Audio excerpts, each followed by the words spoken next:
Selamat pagi, salam sejahtera.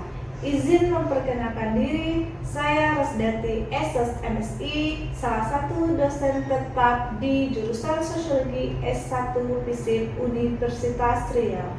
Video ini dibuat sebagai pernyataan diri dosen dalam unjuk kerja Tridharma Perguruan Tinggi PDD UKT PT Bidang Pengajaran sebagai salah satu persyaratan sertifikasi dosen pada tahun 2025.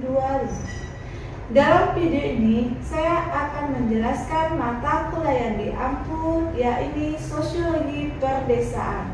Sosiologi Perdesaan merupakan salah satu mata kuliah wajib di jurusan Sosiologi FISIP Universitas Riau pada semester ganjil, tepatnya semester 3 dengan bobot 3 SKS. Sosiologi Perdesaan mengantarkan mahasiswa untuk memahami dan menganalisis fenomena-fenomena dan masalah-masalah sosial di pedesaan dari sudut pandang sosiologi. Capaian pembelajaran mata kuliah Sosiologi Perdesaan adalah menguasai dan menerapkan konsep sosiologi tentang berbagai fenomena sosial untuk menyelesaikan masalah, menguasai dan menerapkan metode penelitian sosial dalam identifikasi dan pemecahan masalah sosial sesuai dengan dinamika masyarakat, mampu mengidentifikasi masalah-masalah sosial yang tumbuh sesuai dengan dinamika dan perkembangan masyarakat, menunjukkan sikap toleran, kepedulian, dan tanggung jawab sosial dalam menjalankan peran berdasarkan nilai dan norma kehidupan bermasyarakat dan bernegara. Kemampuan akhir ataupun output dari mata kuliah Sosiologi Perdesaan ini diharapkan mahasiswa mampu menjelaskan ruang lingkup sosiologi pedesaan, mahasiswa mampu menjelaskan masyarakat desa, mahasiswa mampu menjelaskan lembaga masyarakat desa, mahasiswa mampu menjelaskan interaksi desa dan kota, mahasiswa mampu menjelaskan ekonomi di pedesaan, mahasiswa mampu menjelaskan otonomi desa, mahasiswa mampu menjelaskan perubahan sosial di pedesaan, mahasiswa mampu menjelaskan peran perempuan di pedesaan, mahasiswa mampu menjelaskan modernisasi dan pembangunan desa. Adapun materi pada mata kuliah Sosiologi Perdesaan terdiri dari ruang lingkup sosiologi pedesaan, masyarakat desa, lembaga masyarakat desa, interaksi desa dan kota, ekonomi pedesaan, otonomi desa, perubahan sosial pedesaan, peran perempuan di desa, modernisasi dan pembangunan. Sistem penilaian pada mata kuliah Sosiologi Perdesaan terdiri dari 6 aspek.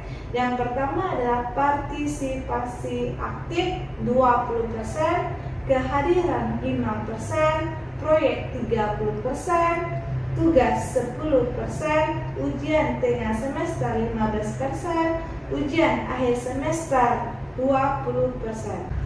Partisipasi aktif sebesar 20% diambil berdasarkan keaktifan mahasiswa di kelas. Kehadiran 5% diambil dari minimal mahasiswa mengikuti perkuliahan tatap muka 14 kali pertemuan. Proyek 30% diambil dari mahasiswa berkelompok mengidentifikasi kasus-kasus di perdesaan dalam bentuk lembar kerja mahasiswa maupun video dan dipresentasikan di kelas. Tugas 10%, mahasiswa membentuk kelompok kemudian menyelesaikan studi kasus yang diambil dari jurnal-jurnal terakreditasi. Ujian tengah semester sebesar 15% diambil dari pertanyaan terbuka. ujian akhir semester sebesar 20% diambil dari mahasiswa mampu menjawab pertanyaan terbuka dan pilihan berganda. Jadi bobot keseluruhan dalam penilaian terdiri dari 100%. Metode pembelajaran pada mata kuliah Sosiologi Pedesaan menggunakan CBL, Case Based Learning, yakni metode pembelajaran berbasis kasus. Mahasiswa mampu untuk menganalisis kasus secara nyata untuk memahami konsep dan teori.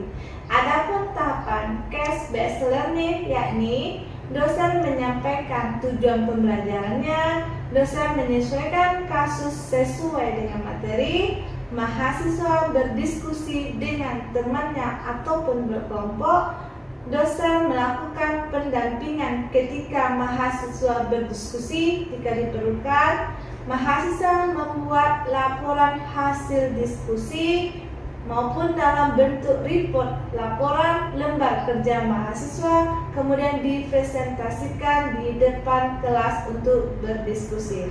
Dengan adanya metode pembelajaran Case Based Learning, diharapkan mahasiswa mampu memiliki keterampilan 4C, yakni critical thinking, berpikir kritis, communication, berkomunikasi, collaboration, keterampilan kolaborasi, creativity, keterampilan kreativitas. Keterampilan ini sangat relevan dengan mata kuliah Sosiologi Pedesaan yang mana berbasis Case Based Learning yang mendorong mahasiswa untuk menganalisis masalah, berdiskusi, bekerja sama, dan menghasilkan solusi yang inovatif. Untuk memudahkan perkuliahan mata kuliah Sosiologi Pedesaan menggunakan teknologi baik berupa menggunakan WhatsApp group dan classroom, sehingga memudahkan untuk mahasiswa mengumpulkan tugas dan penilaian serta mengirimkan bahan ajar kepada mahasiswa. Berikut video pembelajaran mata kuliah Sosiologi Pedesaan pada pertemuan ke-9 materi Ekonomi Masyarakat Pedesaan. Selamat menyaksikan.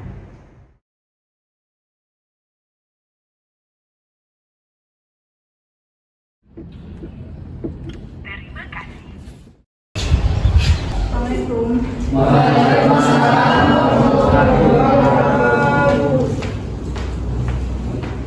Apa kabar semua Ananda hari ini? Alhamdulillah baik. Untuk hari ini kita lanjutkan mata kuliah Sosiologi Pedesaan. Sebelum melanjutkan perkuliahan, marilah kita berdoa bersama.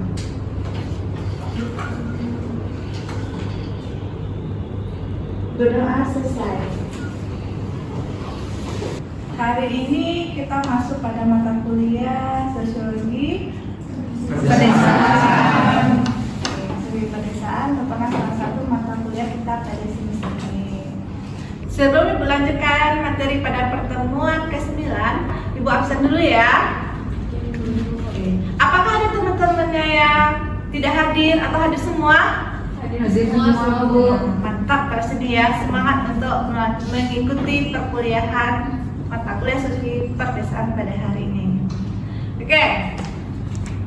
Untuk materi pada pertemuan sebelumnya, apakah ada dari Ananda semua yang mau mereview atau mengulang materi yang telah Ibu sampaikan? Izin menjawab, Bu. Silakan Dewi.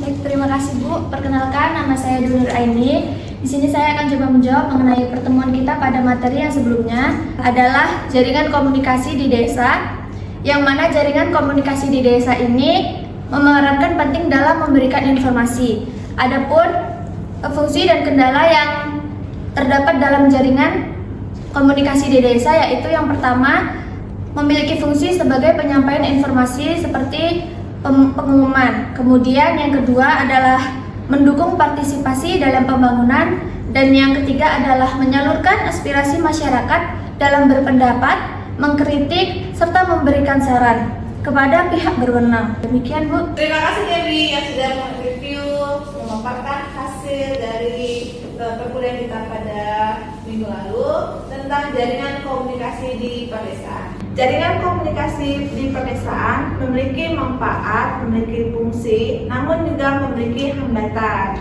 Salah satu hambatan dari jaringan komunikasi di pedesaan adalah dari segi rendahnya literasi masyarakat, kemudian fasilitas, kemudian apalagi yang rendahnya dari masyarakat adalah dari segi keinginan masyarakat untuk memanfaatkan jaringan komunikasi tersebut. Memang luar biasa tantangan komunikasinya pada daerah-daerah di pedesaan, terutama pada daerah pedesaan di daerah 3T. Apa itu 3T? Memang itu adalah salah satu kendala dari jaringan komunikasi di pedesaan. Oke, pas dulu Dewi. Oke, ada pertanyaan?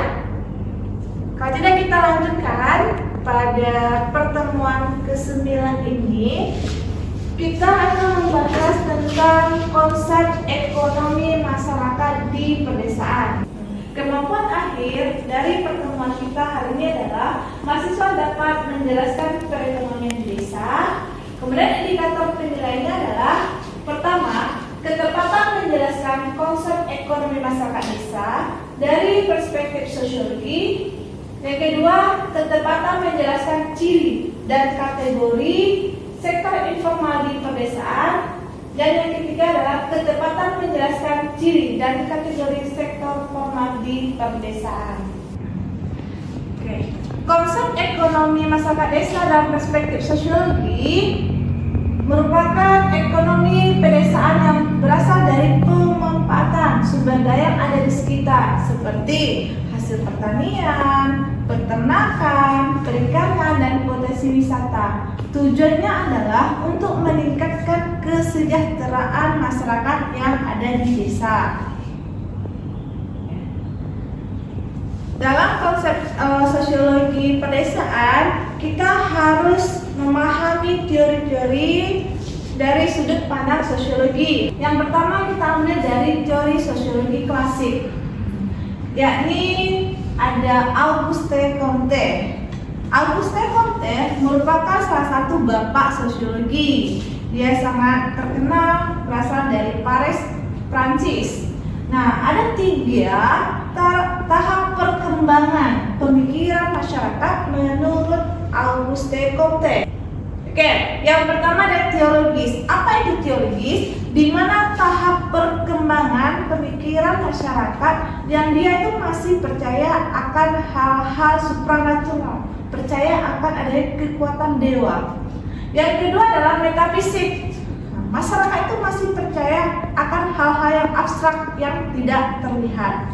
Dan yang ketiga adalah positivisme, itu tahap perkembangan masyarakat yang sudah ilmiah.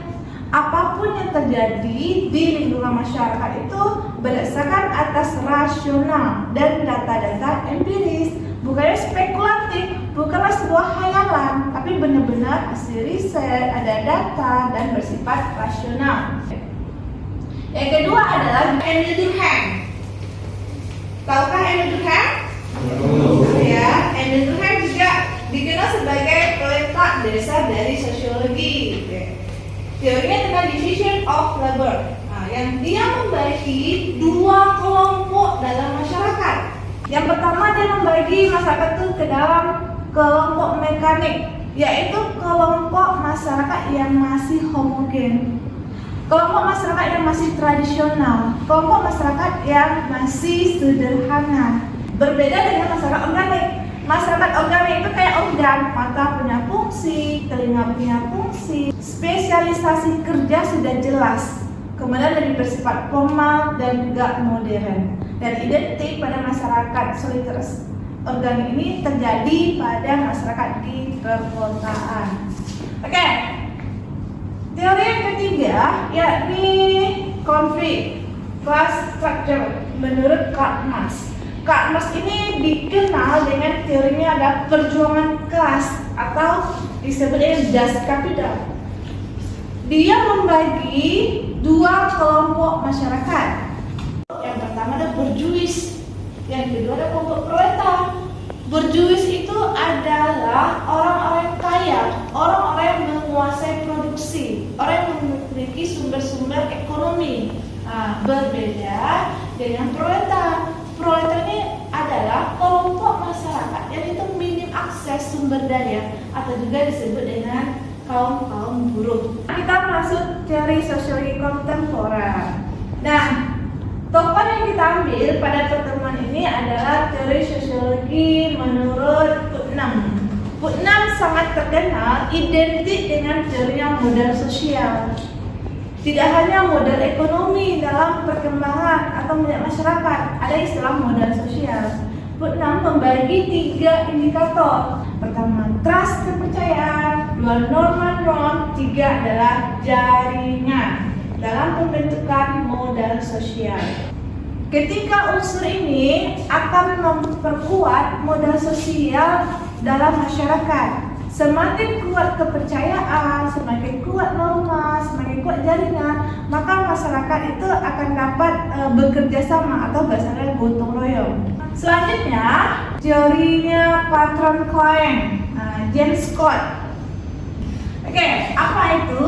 Dia melihat ada beberapa indikator. Pertama ada patron. Apa itu patron? Adalah kelompok masyarakat yang dia itu memiliki sumber ekonomi lebih tinggi, juga menguasai arah produksi. Nah, saling ketergantungan dengan kelompok yang disebut dengan klien. Kemudian ada juga hubungan timbal balik klien. Biasanya patron dan klien ini mereka akan terjadi sebuah ketergantungan. Walaupun di sini ada sedikit ketimpangan ekonomi, tentu salah satu pihak yang diuntungkan dan cenderung pihak-pihak yang diuntungkan itu adalah pihak patron karena dia menguasai ekonomi, atau terkadang patron ini untuk mengikat kliennya dia akan meminjamkan hutang. Nah, sehingga ketergantungan atau tetap terjalin hubungan kerjasama. Oke, kita masuk pada indikator materi kita, yakni tentang sektor ekonomi formal dan sektor ekonomi informal. Kalau sektor ekonomi formal, namanya formal ya, tidak asing lagi, yaitu akan diikat oleh aturan-aturan oleh pemerintah, regulasi, semua itu harus izin dari pemerintah, harus ada standar-standarnya. Termasuk contohnya perusahaan besar, yang itu harus ada regulasi aturan yang diikat oleh pemerintah. Dan biasanya di desa itu contohnya ada BUMDes, Badan Usaha Milik Desa. Dan biasanya sektor ekonomi formal ini mereka juga terikat akan bayar pajak ya. Kedua ada sektor ekonomi informal. Informal cenderung tidak diatur atau tercatat secara resmi oleh pemerintah, yaitu pedagang kaki lima, petani, tukang beca dan sebagainya. Ini biasanya mereka relatif jumlahnya kecil dan pendapatannya juga kecil. Oke, di sini dapat dilihat ya pada slide perbedaan karakteristik sektor informal dan formal. Karakteristiknya ini ada dari segi modal, kemudian dari segi teknologi, dari segi organisasi, permodalan, serikat buruh bantuan, hubungan dengan desa, sifat wira swasta, persediaan barang, hubungan kerja dengan majikan. Biasanya kalau formal itu bersifat tertulis, makanya seperti hubungan kerja dengan majikan, dia ada kontrak kerja. Sedangkan yang informal itu berdasarkan saling kepercayaan. Oke, sampai di sini adakah pertanyaan?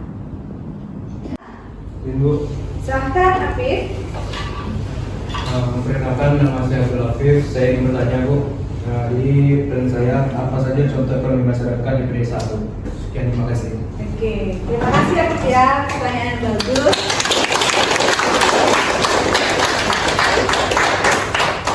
Oke, banyak contoh potensi-potensi lokal yang terdapat pada desa.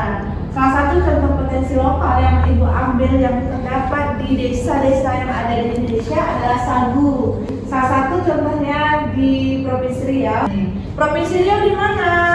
Nah, yang sangat terkenal daerah penghasil sagu itu adalah pada Kabupaten Kepulauan Meranti. Ibu pernah pergi pada Tebing Tinggi, kemudian melihat pada Tebing Tinggi Baraha, terutama pada daerah Darul Takzim. Darul Takzim itu kalau dulu namanya Ilalang ya. Itu ada pabrik-pabrik sagu, berhasil mengolah sagu menjadi tepung gitu. Bahkan yaitu hasil olahan sagu ini tidak hanya untuk Provinsi Riau, bahkan juga di luar Provinsi Riau. Ini ada namanya tual. Tual itu kayak ini pohon sagu. Ini pohon sagu itu hampir sama dengan sawit ya, tapi dia beda. Hampir sama dengan kelapa, tetapi dia yang diambil tual, dipotong-potong. Di sini para petani masih menggunakan alat yang tradisional untuk membawa sagu. Oke? Terima kasih. Ini adalah pemaparan materi yang sudah Ibu sampaikan. Ada contoh studi kasusnya, ada desa Darul Takzim dengan potensi penghasil sagu dan mata pencaharian masyarakat di sana sebagai petani. Untuk selanjutnya adalah silahkan Ananda membentuk kelompok. Silahkan Anda membentuk kelompok, cari satu kasus yang terdapat pada desa, yang mana di sana itu ada potensi ekonomi ya, potensi ekonomi lokal masyarakat di perdesaan. Setelah didiskusikan, nanti kita tampilkan bersama dan kita diskusikan. Paham? Silahkan dilaksanakan. Terima kasih.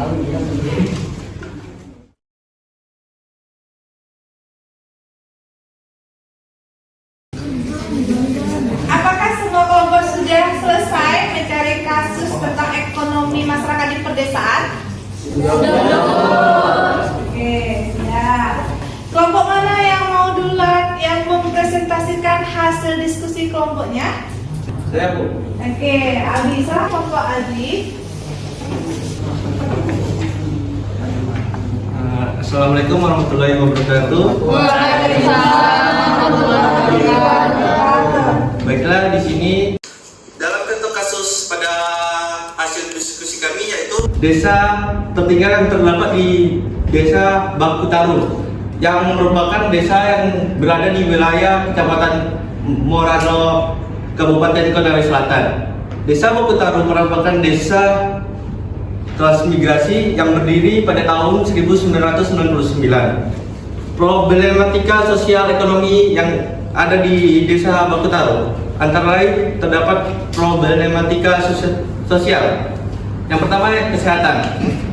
Masyarakat Desa Bakutaru masih kurang memperhatikan pola hidup sehat dan bersih, sehingga masyarakat desa tersebut rentan akan terkena penyakit seperti malaria dan diare, serta sulitnya akses kesehatan membuat desa tersebut tidak mendapatkan pelayanan kesehatan karena jauh. Selanjutnya yang kedua yaitu pendidikan. Tingkat pendidikan masyarakat di Desa Bakutaru tergolong rendah. Hal tersebut disebabkan oleh kurangnya motivasi dari diri, motivasi dari orang tua, serta motivasi dari masyarakat desa tersebut. Selanjutnya, problematika ekonomi. Pekerjaan yang terdapat di Desa Bakutaru dengan kualitas sumber daya manusia yang kurang memadai, masyarakat Desa Bakutaru hanya dapat bekerja sebagai petani kebun, buruh tani, buruh pengumpul pasir, pedagang maupun kuli bangunan. Mungkin itu saja hasil diskusi kelompok kami. Saya ucapkan terima kasih.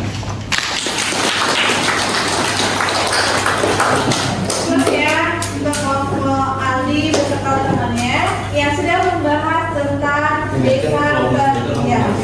Oke, selanjutnya kelompok siapa yang mau memaparkan hasil dari presentasi kelompoknya? Izin dari kelompok 2, Bu. Oke, silahkan Jody. Baik, saya dari perwakilan kelompok 2. Kami di sini mengangkat judul yaitu Jaringan Sosial Petani Pembibitan Kelapa Sawit di Desa Karya Indah, Kecamatan Tapung, Kabupaten Kampar, di mana kami telah berdiskusi dan kami menemukan dalam pembibitan kelapa sawit yang dilakukan oleh para petani kami menemukan adanya 3 model jaringan yang dilakukan oleh para petani sawit dalam menjalankan usahanya. Yang pertama ada jaringan mikro, yang kedua ada jaringan meso, dan yang ketiga ada jaringan makro. Di mana dalam jaringan mikro ini petani itu dalam mengembangkan usahanya itu diberikan pinjaman, diberikan modal, dan sebagai bentuk timbal baliknya ketika panen itu berhasil maka para petani tersebut harus membagi hasil panennya kepada pemilik modal. Dan yang kedua ada jaringan miso, di mana para petani ini membentuk kelompok untuk saling bertukar informasi. Seperti contohnya petani itu membentuk sebuah kelompok berbagi informasi bagaimana cara panen, teknik panen, dan penjualan yang bagus di tempat tersebut, di mana petani itu harus mengalokasikan, menyalurkan hasil panennya tersebut. Dan yang ketiga adanya jaringan mikro, yaitu jaringan yang dibentuk oleh petani itu secara pribadi.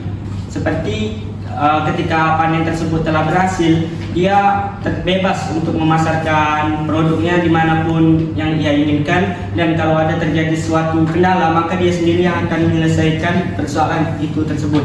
Baik, sekian dari kelompok 2. Terima kasih. Assalamualaikum warahmatullahi wabarakatuh.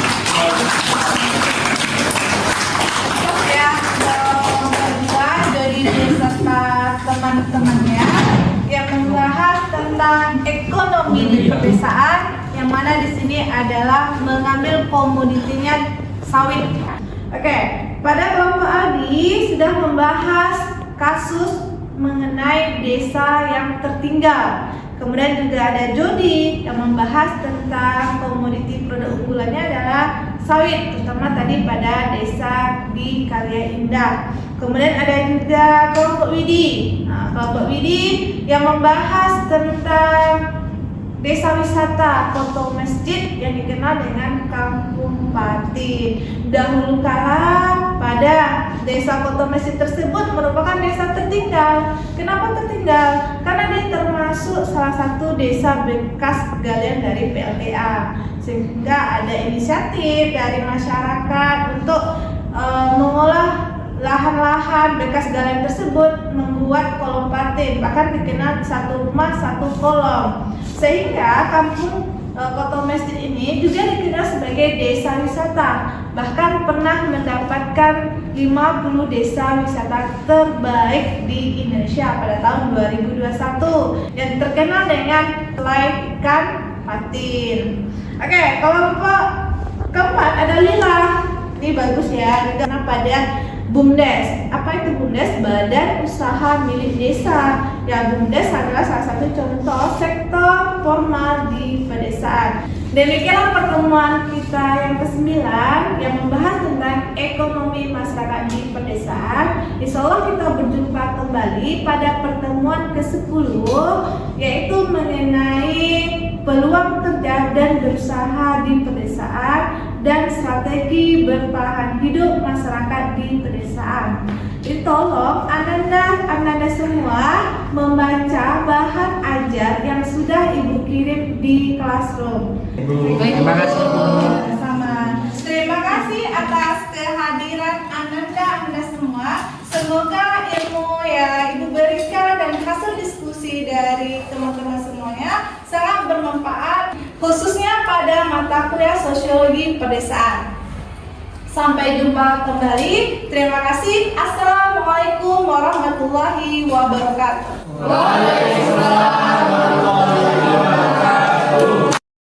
Demikian video pernyataan diri dosen dalam unjuk kerja Tridharma Perguruan Tinggi PDD UKT PT bidang pengajaran tahun 2025 pada mata kuliah Sosiologi Perdesaan pertemuan ke-9.